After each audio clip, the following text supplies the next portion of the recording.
আদনান গাড়ি থেকে নেমে হাত বাড়িয়ে জিন্স টপ পরা এক মেয়েকে বের করে আনলো।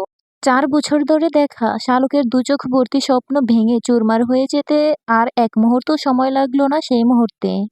আদনান ভাই। শালুকের আদনান ভাইয়ের পাশে এ কে? এরকম হবার তো কথা ছিল না। অথচ আদনান ভাই আসবে বলে শালুক আজ লাল শাড়ি পরেছে। আদনান ভাই তো তাকে বলেছিল শাড়িতে শালুককে একেবারে বউ বউ লাগে। তিনি যেদিন দেশে আসবেন শালুক যেন একটা লাল শাড়ি পরে সেদিন। আদনান সবার সাথে বিদেশিনীর পরিচয় করিয়ে দিচ্ছে। শালুকের সামনে এসে বলল, meet my lovely little sister. Shaluk, এ তোর ভাবি আশা। যদিও ওর নাম হার্দিকা, তবে আমি ওকে ভালোবেসে আশা বলি। ওর বিদেশি নাম তো সবাই ঠিক করে বলতে পারবে না। হার্দিকা নামের অর্থ জানিস? অর্থ হচ্ছে প্রেমে ভরা একটি হৃদয়। আর তুই তো আরো আগে ওর নাম ভুল উচ্চারণ করবি, এমনিতেই সারা বছর অঙ্ক আর ইংরেজিতে ডাব্বা মারিস। একদমে কথাগুলো বলল আদনান। আদনানের কথা শুনে সবাই হেসে উঠল। লজ্জায় অপমানে শালুকের দুকান লাল হয়ে গেল। শালুক তাকিয়ে দেখে তার নিজের মা বাবা ভাই বোন হাসছে সবার সাথে তাল মিলিয়ে। এক মুহূর্তও দাঁড়ালো না শালুক সেখানে আর। এক ছুটে ছাদের ছোট্ট খুপড়ি ঘরে গিয়ে লুকালো। ভিতর থেকে কে যেন বিদ্রোহ শুরু করেছে। বারবার বলছে, আদনান তোকে ঠকিয়েছে শালুক, তুই ঠকেছিস। শালুকদের বিশাল বাড়িটি 3.5 তলা। একতলায় 15টা করে রুম। দোতলায় ছাদের অর্ধেক জুড়ে আছে বিভিন্ন ফুলের গাছ, দোলনা, বসার জন্য বেঞ্চি। তার এক পাশে 2টা রুম আছে। আর অন্যদিকে আছে ছোট একটা খুপড়ি। খুপড়ি আর 2টা রুমের মাঝখানে বিশাল একটা খালি জায়গা। খুপড়িটা শালুকের একান্তই ব্যক্তিগত। খুপড়ি ঘরের নীল দরজায় কালো মার্কার পেন দিয়ে বড় বড় অক্ষরে লেখা, শালুকের রাজ্যে আপনাকে স্বাগতম। ভিতরে ঢুকে শালুক শাড়িটি খুলে ফেলল। সালোয়ার কামিজ পরে একটা কাঁচি নিয়ে শাড়িটি অসংখ্য টুকরো করে ফেললো কেটে। ক্লাস 10-এ পড়ুয়া শালুকের কাছে মনে হচ্ছে এই মুহূর্তে পৃথিবীতে তার চেয়ে বেশি অসহায় আর অন্য কেউ নেই। এক পাল বাচ্চার মধ্যে বড় হওয়া শালুক খুব ছোটবেলায় টের পেল আদনান ভাই নামক মানুষটাকে তার ভীষণ ভালো লাগে। আদনান ভাই শালুকের নাম ধরে ডাকলে শালুকের ভীষণ লজ্জা লাগতো। এই ভালো লাগা কি শালুক জন্ম দিয়েছে? মোটেও না। আদনান ভাই যেদিন থেকে ওকে হেসে হেসে বলতো, এই ফেলটুস শালুককে আমি ছাড়া অন্য কেউ বিয়ে করবে না, সেদিন থেকেই শালুক লজ্জা পেত। সেই লজ্জা ধীরে ধীরে ভালো লাগা থেকে ভালোবাসায় রূপ নিল। সবাই তাকে আদনানের বউ বলে খেপাতো। সেই ছোট বয়সেই শালুক ধরে নিয়েছিল আদনান ভাই তার একান্তই ব্যক্তিগত মানুষ। সেই ধারণা আরো পোক্ত হলো আদনান ভাই বিদেশ যাওয়ার পর। শালুক যখন ক্লাস 8-এ উঠলো, আদনান ভাই তো সেদিন তাকে বলেইছিল, জিএসসি পরীক্ষায় ভালো রেজাল্ট করতে হবে শালুক, আমার বাচ্চারা নয়তো তোকে ফেলটুস মা বলে খেপাবে। সেদিন আদনান ভাইয়ের কথা শুনে শালুক কল কেটে দিয়েছে। এই লোকটা এত লজ্জা দিয়ে কথা বলতে পারে। সেই মানুষের পাশে অন্য মেয়ে দাঁড়িয়ে হার্দিকা না ফার্দিকা নামের একটা মেয়েকে নিয়ে এলো আদনান ভাই। শালুকের কেমন দম বন্ধ লাগছে, অনুভূতিতে আজ সবচেয়ে বড় আঘাত লাগছে।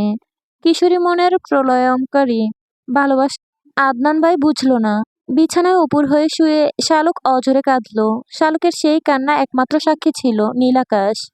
এই নীল আকাশ সবকিছুর সাক্ষী। সেদিনও এই নীল আকাশ সাক্ষী ছিল যেদিন আদনান ভাই তাকে বলেছিল, আমার শালুকটা আজ কত বড় হয়েছে কে জানে, চুমু খাওয়ার মতো বড় হয়েছে কি। বৈশাখ মাস শুরু হয়েছে। হঠাৎ করে নীল আকাশ কালো হয়ে গেল। শালুকের অশান্ত মনের মতো আকাশটাও মুহূর্তেই অশান্ত হয়ে গেল।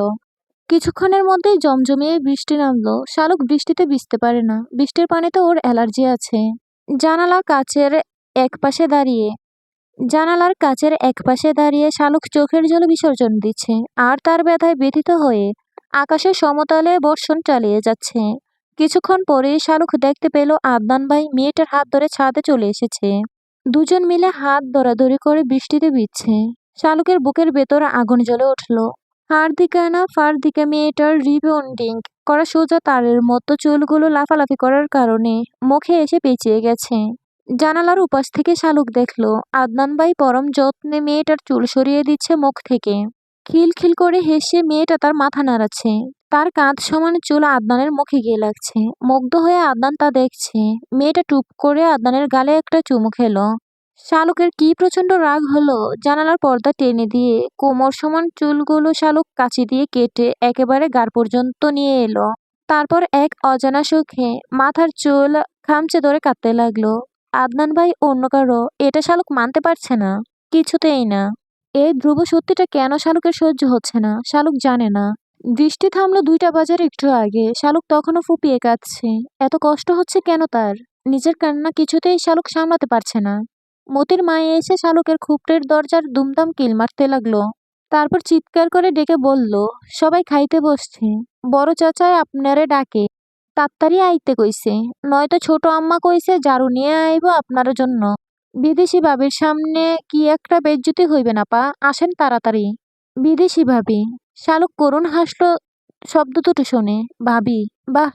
মাথায় ভালো করে ওড়না পেঁচিয়ে শালুক মতির মার সাথে নেমে এলো নিচতলায়।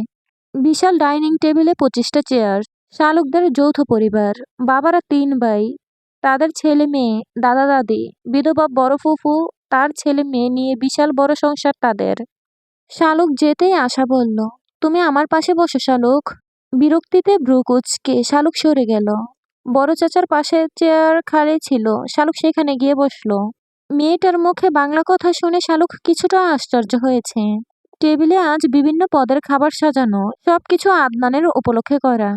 শালুকের একবার ইচ্ছে হলো টেবিলে থাকা সব খাবার ছুঁড়ে ফেলে দিতে। সাহসের অভাবে শালুক পারল না।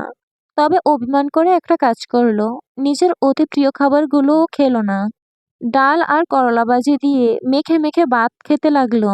এক লোকমা ভাত খায় আর 1 গ্লাস পানি খায়। শেষ পর্যন্ত দেখা গেল প্লেটে অর্ধেক ভাত রয়ে গেছে, কিন্তু শালুকের পেটে আর জায়গা নেই। শালুকের মা হাসনা সবাইকে খাবার সার্ভ করছেন। হঠাৎ করে তার নজর গেল মেয়ের দিকে। করলা দেখলেই যে মেয়ে নাক সিটকায় সে কিনা করলা দিয়ে ভাত খাচ্ছে। অথচ কলিজা ভুনা, চিংড়ি ভাজা, ইলিশ মাছের ডিমের পাতুরি এসব তার সামনে রয়েছে। হাসনা মেয়ের দিকে এগিয়ে গিয়ে বললেন, কি ব্যাপার শালুক, এসব কি? কি দিয়ে ভাত খাচ্ছিস? শালুক মাথা নিচু করে বলল, খেতে ইচ্ছে করছে না মা। করলা তো কখনো খাই না, তাই আজ একটু চেখে দেখলাম। হাসনা তীক্ষ্ণ দৃষ্টিতে মেয়ের দিকে তাকালো। শালুক কিছু বলার আগে আদনান বলল, ইলিশ মাছের ডিমের পাতুরির বাটিটা এখানে দাও তো চাচি। আশা আবার মাছের ডিম ভীষণ ফেভারিট। হাসনা মেয়ের পাশ থেকে সরে আশার কাছে এলেন। শালুক ততক্ষণে উঠে চলে গেছে। নিজের রুমে গিয়ে বসে রইল ঘূর্ণায়মান ফ্যানের দিকে তাকিয়ে। খাওয়ার পর শাপলা এলো শালুকের রুমে। শালুকের বড় বোন শাপলা বিছানার উপর পা তুলে বসে বলল, কি হয়েছে শালুক, এরকম মনমরা হয়ে বসে আছিস কেন? শালুকের চোখের জল আড়াল করে বলল, ভালো লাগছে না আপা। শাপলা মুচকি এসে বলল, কষ্ট হচ্ছে তাই না শালুক? আশাকে দেখে কষ্ট পাচ্ছিস? শোন শালুক, আদনান ভাই মানুষটাই এরকম, সবার মনকে ক্ষতবিক্ষত করে দেওয়াই উস্তাদ। তুই জানিস না শালুক, মেয়েদের মন ভাঙায় আদনান ভাইয়ের জুড়ি মেলা ভার। বড় ফুফুর মেয়ে নয়না আপা আদনান ভাইকে কি ভীষণ ভালোবাসতো। আদনান ভাইও তাতে সায় দিত। সে হচ্ছে দড়ি মাছ না ছুঁই পানি টাইপের লোক। ওনার কথা মাথা থেকে জেরে ফেলে দে শালুক। শালুক দাঁত দিয়ে নখ কামড়াতে লাগলো। শাপলা একটু সময় থেমে বলল, আশাকে জানিস শালুক? আদনান ভাইয়ের খালাতো বোন। বড় চাচি সবসময় দেখিস না গল্প করে ওনার এক বোন আমেরিকায় থাকে এটা নিয়ে। আশা ওনার সেই বোনের মেয়ে। আশাকে বিয়ে করলে আদনান ভাইয়ের লাইফ সেটেল হয়ে যাবে। আর তাছাড়া আশা তার বাবার মায়ের একমাত্র মেয়ে। বুঝিসই তো চাচা চাচি কেন এত আদর যত্ন করছে। রাজত্ব রাজকন্যা দুটোই পাবে আদনান ভাই। সেখানে তুই কি শালুক, তোর কোনো অস্তিত্ব আছে? শালুকের দু চোখ আবারও অশ্রুসজল হয়ে গেল। শাপলা বোনকে টেনে নিল। শব্দ করে না কান্না করলেও শালুক টের পেল আপাও কাঁদছে তার সাথে। বিকেলে চায়ের আসরে সবাইকে ডাকা হলো। আদনান সবার জন্য কি কি উপহার এনেছে তা দিবে সবাইকে। অনিচ্ছা সত্ত্বেও শালুককে যেতে হলো, নয়তো মায়ের হাতে মার, সব পিঠের উপর দিয়ে যাবে। বাবা চাচাদের জন্য আদনান ব্র্যান্ডের ঘড়ি আনলো। মা চাচি ফুফুদের জন্য সেম ডিজাইনের শাড়ি। ছেলেদের জন্য বিভিন্ন রঙের টি শার্ট। মেয়েদের জন্য মেকআপ কসমেটিক্স আইটেম। দাদার জন্য আনলো কয়েকটা ব্যথানাশক বাম, শীতের চাদর। দাদির জন্য চাদর, রূপোর কাজ করা একটা পানের বাটি। মতির মায়ের জন্যও শাড়ি আনলো। সবার শেষে একটা সাইন্টিফিক ক্যালকুলেটর বের করে শালুককে দিয়ে বলল, এটা তোর জন্য, অঙ্কে যাতে ফেল না করিস তার জন্য এই ক্যালকুলেটর। একেবারে অরিজিনাল। দাম কত জানিস এর? বারবার ফেল করার কথা তোলায় রাগ করে শালুক ক্যালকুলেটর আদনানের কোলের ওপর ছুঁড়ে মেরে উপরে চলে এলো। সিঁড়ি দিয়ে ওঠার সময় শুনতে পেল আদনান হেসে হেসে বলছে, ফেলটুস আবার কেমন রাগ দেখায়। এই রাগ ফেলটু মেয়েদের মানায় না। শালুকের এত লজ্জা লাগলো এসব শুনে, কিছু বলতে পারল না। মনে মনে শপথ নিল সেও ভালো করে লেখাপড়া করে সবাইকে দেখিয়ে দেবে। আদনান আসার খবর পেয়ে নয়না রাতেই শ্বশুর বাড়ি থেকে চলে এলো। আদনান তখন আশার হাত ধরে বাড়ির বাইরে বাগানে হাঁটছে। 1 বছরের মেয়ে নিধিকে কোলে নিয়ে নয়না আদনানের সামনে গিয়ে দাঁড়ালো, তারপর হেসে বলল, কেমন আছো আদনান ভাই?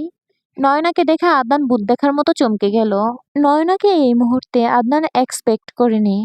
নয়নার চ্যাপ্টার আমেরিকায় পা দেওয়ার সাথে সাথে আদনান ক্লোজ করে দিয়েছে। শুকনো হেসে আদনান বলল, ভালো আছি নয়না, তুই কেমন আছিস? এ কে? তোর মেয়ে? খুব কিউট তো।